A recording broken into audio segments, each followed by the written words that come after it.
And अस्सलाम वालेकुम all of you. आज का जो मेरा टॉपिक है वो हमारी जो और पेरेंटल ड्रग्स थी, जैसे कि एंटी डायबिटिक जो ड्रग्स है उसमें हमने पेरेंटल में एक इंसुलिन को पढ़ा था, और जो दूसरी थी वो उसको अब हम डिस्कस करेंगे। वो है क्या है कि ये glucose glycogen like polypeptide 1 GLP-1 receptor agonist agonist को पढ़ेंगे, और उसके अलावा इसको हम क्रिएटिन माइमेटिक भी बोल सकते हैं, जो किसी भी एक्शन को बढ़ाए। ठीक है, कोई एक्शन हो रहा है, उसका अमाउंट कम है हमारी बॉडी में, तो उसको बढ़ाए तो उसको हम कहते हैं agonist. The incretin hormone producing by the intestine response to food. अगर क्रिएटिन हार्मोन हमारे जो इंटेस्टाइन है वहाँ से क्या होता है, वो रिलीज होता है, जो क्या करवाता है कि हमारी जो शुगर होती है उसको एक बैलेंस करता है। तो वहाँ पे एक हार्मोन दूसरा होता है, जो हम उसको हार्मोन नहीं बल्कि हम कह सकते हैं कि एक एंजाइम होता है, जो क्या करता है, उसका नाम होता है DPP4। जो एंजाइम होता है वो क्या करता है, क्रिएटिन जो होता है जैसे कि GLP-1 उसको इनहेबिट करता है, या फिर उसके रिएक्शन को वो एंजाइम कम कर देता है। तो इसलिए हम क्या करेंगे, चाहे हम कितनी भी ड्रग्स ले लें, हमारी बॉडी में क्या होगा, इंसुलिन बनेगा नहीं। तो इस वजह से क्या करते हैं हम, सबसे पहले जो मतलब ग्लूकोज वहाँ से बढ़ेगा नहीं, हमारा जितना भी फूड होगा वो वहाँ पे इनहेबिट करता है कि वो ज़्यादा सिक्रेशन ना हो ग्लूकोज की।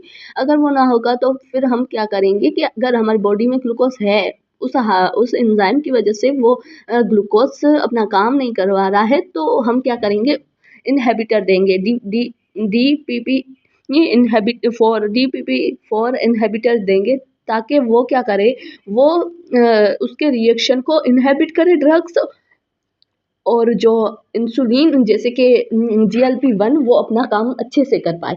क्योंकि GLP-1 का काम ऐसा होता है कि वो ग्लूकोज की सिक्रेशन को बढ़ाता है। अगर ये एंजाइम है और ये इनहेबिट करता है ग्लूकोज की सिक्रेशन को, तो फिर इस एंजाइम को ही हम इनहेबिट करेंगे। जैसे इस स्लाइड में भी यही बताया गया है कि जो मतलब जहाँ पे हमारा गैस्ट्रो इंटेस्टाइनल ट्रैक होता है, वहाँ से क्या होता है कि वो हमारे फूड से इंसुलिन इंक्रीज करता है कंजप्शन को, GLP-1। ठीक है, GLP-1 इंक्रीज करता है, और उसके अपोजिट एक एंजाइम होता है जो क्या करता है कि इसकी एक्टिविटी को मतलब जो इंक्रीज हो रहा है इंसुलिन की प्रोडक्शन को, वो रिड्यूस कर देता है। और हमारी बॉडी को नीड होती है कि इंसुलिन ज़्यादा से ज़्यादा बने, तो उस हिसाब से हम क्या देते हैं, जो एंजाइम को, जैसे कि DPP4 एंजाइम है उसकी जो इनहेबिटर है, हम उसके लिए वो यूज़ करते हैं। और ये जो डायबिटीज़ 2 में हम यूज़ कर सकते हैं, जैसे कि जो शुगर हो पर वो हमारी काम ना करे। एक होता है इनसफिशिएंट, जिसकी मिकदार कम हो। ठीक है, अगर शुगर हमारे ब्लड में है, वो काम नहीं कर रही है, हमारी बॉडी में है वो काम नहीं कर रही, तो उसके लिए हम ये ड्रग्स यूज़ करते हैं, जो इंसुलिन या फिर हमारी जो बॉडी में शुगर है उसका वर्क बढ़ा दे। जैसे कि इस स्लाइड में लिखा हुआ है, एंजाइम कैसे वर्क कर रहा है, और उसके अगोनिस्ट जो हम ड्रग्स देते हैं वो कैसे अपना रिएक्शन दिखाती है, या फिर उस ड्रग्स का रिएक्शन कम हो जाता है। फिर हम इनहिबिटर यूज़ करते हैं DPP4 के। जो GLP-1 और क्रिएटिन इफ़ेक्ट कैसे करता है वो पढ़ेंगे। तो ये क्या करता है कि सबसे पहले incretin effect defined as the increase stimulations of the insulin secretions for the oral injections of the glucose. क्या करता है, जो हम ओरली फूड लेते हैं उसकी फूड की जो इंजेक्शंस, जैसे कि हम फूड खा रहे हैं, उससे वो ज़्यादा से ज़्यादा ग्लूकोज कंज्यूम करता है, और उससे इंसुलिन की ज़्यादा सिक्रेशन करवाता है हमारे फूड खाने के बाद। तो ये काम होता है। ठीक है, और उसके अलावा हम इसको इंट्रावेनस एडमिनिस्ट्रेट करते हैं। उसके अलावा जैसे कि हम देख सकते हैं 70% है 70-60% हार्मोनल रिस्पॉन्स होता है इसका। तो ये सब क्या है कि इंसुलिन हम जैसे कि लिखा भी है कि डायबिटीज़ 2 में हम यूज़ करते हैं, तो ये ड्रग्स जो है वो पेरेंटल हम यूज़ करते हैं सबसे पहले ये। और हम GLP-1 को हम कह सकते हैं कि वो एक माइमेटिक है जो अगोनिस्ट है, ठीक है? एंटागोनिस्ट नहीं है, क्योंकि एंटागोनिस्ट किसी चीज़ को स्टॉप करना, अगोनिस्ट किसी चीज़ को बढ़ाना। तो ये भी ड्रग्स क्या कर रही है, इंसुलिन को बढ़ा रही है। अगर ग्लूकोज से इंसुलिन की सिक्रेशन करवा रही है, तो इसको भी हम अगोनिस्ट बोल सकते हैं।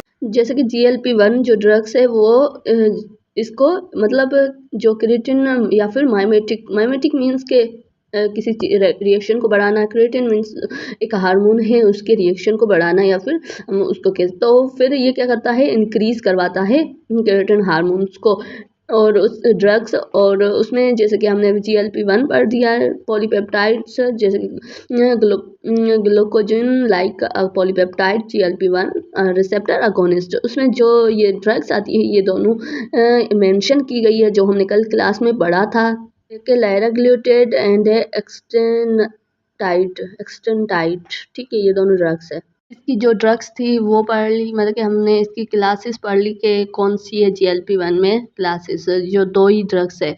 और उसके अलावा इंसुलिन में सिर्फ एक ही है जो हमने पढ़ ली थी, इंसुलिन। और अब आते हैं जो इसका mechanism of actions, they are incretin or mimetic or agonist for the GLP-1 receptor. ये क्या करता है, क्रिएटिन या फिर अगोनिस्ट, मतलब हमारे माइमेटिक्स जो क्या करता है, इंक्रीज करता है GLP-1 रिएक्शन को। अगोनिस्ट ये जिसमें इंसुलिन की सिक्रेशन ज़्यादा हो, ठीक है। स्लो गैस्ट्रिक इम्पेटिटाइम्स, जैसे कि बहुत ही मतलब स्लो गैस्ट्रिक इम्पेटिक टाइम, जिसकी वजह से क्या होता है कि बहुत ज़्यादा टाइम से हमारा जो फूड होता है वो हमारे GIT में रहे, ठीक है, और स्टमक में रहे, ताकि उससे ज़्यादा से ज़्यादा शुगर हम ले सकें। रिड्यूस फूड इनटेक, उसकी वजह से क्या होगा, अगर हमारे खाना हमारे इंटेस्टाइन में ही है तो क्या होगा कि बहुत ज़्यादा टाइम से हमें भूख नहीं लगेगी, तो उसके हिसाब से हमारा क्या होगा, इनटेक भी रिड्यूस हो सकता है। उसके अलावा जैसे कि और उसके अलावा ये प्रोमोट करता है हमारे बीटा रिसेप्टर को, जो हमारे इंसुलिन को बढ़ाता है या फिर बनाता है, तो उसको तो इसका जैसे कि इसमें एक इसका मैकेनिज्म बताया गया है कि कैसे कैसे वो इफेक्ट करता है, ठीक है। बढ़ते हैं जो GLP-1 ड्रग्स है, GLP-1 के उनके जो मैकेनिज्म एक्शन मैंने आपको बता दिया था, सेम ही जो 2 ही जो ड्रग्स है GLP में, उसका ही सेम मैकेनिज्म है। वो क्या करती है, अपनी जो ड्रग्स है जैसे कि एक्सटीट्यूट्स, ये क्या करती है, ये भी इनहेबिट करती है, और दूसरी जो ड्रग्स है वो दोनों क्या करती है, इनहेबिट कर देती है उस एंजाइम जो DLP-4 के एंजाइम को, उसके वर्क को इनहेबिट करती है। बस इतना ही इसका काम है। अगर हमारे पास आती है कि पेरेंटल रूट में जैसे जो 2 क्लासेस है, फर्स्ट है इंसुलिन, सेकंड है हमारी GLP-1, ठीक है। GLP-1 में 2 आती है ड्रग्स, उनका मैकेनिज्म सेम ही है, उसके एडवर्स इफेक्ट सेम ही है कि, और इंडिकेशन भी सेम है कि वो हमेशा डायबिटीज़ 2 में यूज़ होती है। तो सेम ही देखा हमने, फर्स्ट में हमें पता चल गया 2 ड्रग्स है, उनका मैकेनिज्म क्या है कि वो इनहेबिट करती है एंजाइम को, ठीक है। इंडिकेशन में देखा तो वो है कि वो दोनों यूज़ होती है डायबिटीज़ 2 में। वो क्या करवाती है, वो जो जो दोनों ड्रग्स है हम मतलब IV के थ्रू लेते हैं, पेरेंटल रूट है उसमें IV के थ्रू लेते हैं, जैसे कि GLP-1 है वो हमेशा IV के थ्रू लेते हैं, इंट्रावेनस लेते हैं। और उसके अलावा जो इसका एडवर्स इफ़ेक्ट देखें तो वो भी सेम, मतलब टोटली हमने एक अपना ग्रुप बना दिया है चीज़ों का, कि इंडिकेशन सब हमने पढ़ ली है। अब आती है इसमें क्लासिफिकेशन से लेके इंडिकेशन से लेके सब हमने एक सिंपल ही लेक्चर में, 2 लेक्चर में कंप्लीट कर दिया है। ये बहुत ही मेजर क्लासेस है, हमें हमारे एग्ज़ाम के हिसाब से जो हमें हमें याद करनी चाहिए वो है, बहुत ही इम्पोर्टेंट है।